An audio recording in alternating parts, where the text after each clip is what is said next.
করে কাল কিয়ামতের ময়দানে আল্লাহ তাআলার আরশের পাশে তার জন্য নূরের একটা মিম্বার তৈরি করে দিয়ে হবে। নূরের একটা মিম্বার তৈরি করে দেওয়া হবে।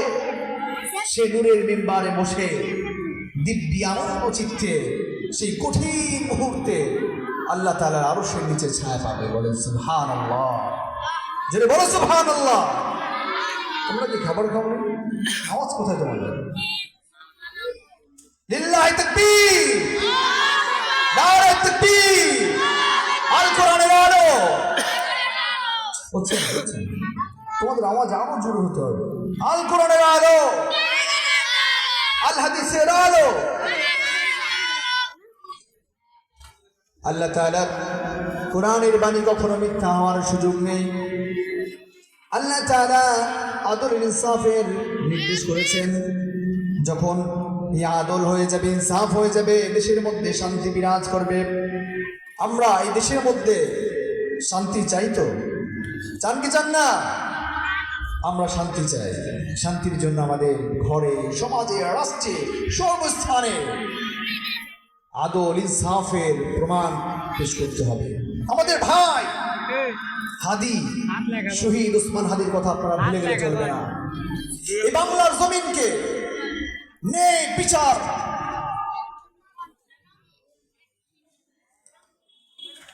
তো ইনসাফের জন্য আমাদের ভাইয়েরা কাজ করেছে, আমাদেরকেও কাজ করতে হবে। কারণ আল্লাহ সুবহানাহু ওয়া তাআলা এই ইনসাফের জন্য আদেশ করেছেন। সেকেন্ডলি আদেশ করেছেন কি? ইহসান। সবাই বলেন কিসের? ইন্নাল্লাহা ইয়া'মুরু বিল আদলি ওয়াল ইহসান। কিসের আদেশ? এই ছেলেরা জোরে বলো, কিসের? ইহসান। ইহসান মানে কি? সহমর্মতা, সহানুভূতিতা, সফট হার্ট, কোমলতা। আমরা যদি মানুষের সাথে কোমল আচরণ করি, আমাদের কথা খুব সহজে মানুষ অ্যাকসেপ্ট করবে। আমার একটি ঘটনা মনে পড়ে গেল। আল্লাহর নবী, বিশ্ব নবী মুহাম্মদুর রাসূলুল্লাহ সাল্লাল্লাহু আলাইহি ওয়াসাল্লাম তদানীন্তনকালে সুমামা ইবনে উসাল, ইহুদি ইয়ামামার একজন বাদশাহ। উসাল সে নবীকে হত্যা করার জন্য, নবীকে শহীদ করার জন্য গোপনে গোপনে মদিনার মধ্যে ঢুকেছে। উসাল এসে বলল, কোথায় আছে মুহাম্মদ? আনা আকতুলহু, আমি তাকে হত্যা করব। বিভিন্ন কলা কৌশলে ঘুরছে তো ঘুরছে, ঘুরছে তো ঘুরছে, কিন্তু পাচ্ছে না। হঠাৎ করে উসাল ধরা পড়ে গেল, সাহাবায়ে কেরামের হাতে ধরা পড়ে গেল। ইয়ামামার বাদশা ধরা পড়ার পরে নবীজি তাকে মদিনার যে পিলার রয়েছে, খুঁটি রয়েছে, সেখানে বাঁধা হলো। নবীজি বললেন, এই ইহুদির সাথে, ইয়ামামার গভর্নরের সাথে কোনো খারাপ আচরণ করো না। সাহাবায়ে কেরাম বলল, ইয়া রাসূলুল্লাহ, তাকে রাখা যাবে না, তাকে আপনি আদেশ দিন, সাথে সাথে তার গর্দান, তার শরীর থেকে আমরা দ্বিখণ্ডিত করে দেই। আল্লাহ নবী বললেন, আনা আ'লামু মা লা তা'লামুন, আমি যা জানি তোমরা তা জানো না। অতএব তোমরা তাকে খুঁটির সাথে বেঁধে রেখেছো, ওকে ফাইন, বেঁধে রাখো, কিন্তু তার সাথে কোনো মন্দ আচরণ করা যাবে না।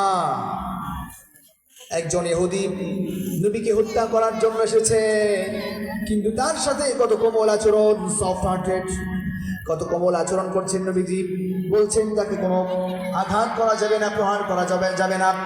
সাহাবায়ে কেরামকে বললেন, তোমরা তোমাদের রুটি বানানোর সময় সব থেকে ভালো মানের আটা দিয়ে উৎকৃষ্ট রুটি তার জন্য বানাবে, এবং তার জন্য তোমাদের পিওর খেজুর যেগুলো রয়েছে, রিফাইন করা, সেই খেজুরগুলো তোমরা তাকে দিবে।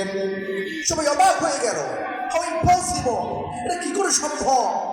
একজন কাতেল, একজন নিষ্ঠুর ব্যক্তি, তাকে এত জামাই আদর কেন? ওয়াই? কেন তো জামাই আদর? আল্লাহ নবী একই কথা বললেন, ইন্নী আ'লামু মা লা তা'লামুন, আমি যা জানি তোমরা তা জানো না। অতএব প্রথম দিন নবীজি তাকে কালিমার দাওয়াত দিলেন, রিসালাতের দাওয়াত দিলেন, নবুয়াতের কথা জানালেন, ইনফরমেশন দিলেন নবুয়াত কেন। সেকেন্ডলি, দ্বিতীয় দিন আল্লাহর নবী তাকে যাকাতের দিকে দাওয়াত দিলেন, সহমর্মিতা বুঝালেন, মানুষের সাথে মানুষের কমলতা, ইসলামের সৌন্দর্য যখন তার সামনে পেশ করা হলো, তাকে একদিন, দুই দিন, তৃতীয় দিন পর্যন্ত তাকে দাওয়াতের কার্যক্রম চালানো হলো। শুধু এতটুকুই সীমাবদ্ধ না, এত বড় জালেম কাফের মুশরিক ইহুদি আল্লাহর নবী তাকেও 3 বেলা পেট পুরে এবং আনন্দ চিত্তে তার মন মতো স্বাচ্ছন্দ্যে তাকে খাবার খাওয়ানো হয়েছে। যদি বলো সুবহানাল্লাহ, একজন কাফেরের সাথে, একজন জালেমের সাথে যদি আচরণ করতে পারে, তাহলে আমরা কেন দিনের দাওয়াতটাকে সুন্দরভাবে দিতে পারি না? আমরা একজন মানুষকে দেখলেই তাচ্ছিল্য করা যাবে না, তার সাথে সুন্দর আচরণ, কোমল আচরণ করতে হবে। এইটাই আমাদের শিক্ষা। আমাদের জান্নাতুল মাওয়াহিদ দাখিল মাদ্রাসা ছেলেদেরকে যদি আপনারা দেখেন, সম্রাট এলাকাবাসী, আমরা কেন বলি আপনার সন্তানকে মাদ্রাসায় দেন? আপনি একটু পরীক্ষা করবেন, এক্সাম নেবেন আপনার 2টা ছেলের মধ্যে। একটা ছেলে জান্নাতুল মাওয়ায় পড়ে, আর একটা ছেলে কোনো স্কুলে পড়ে, কলেজে পড়ে। 2টা ছেলের মধ্যে একদিন এক্সাম নেবেন, পরীক্ষা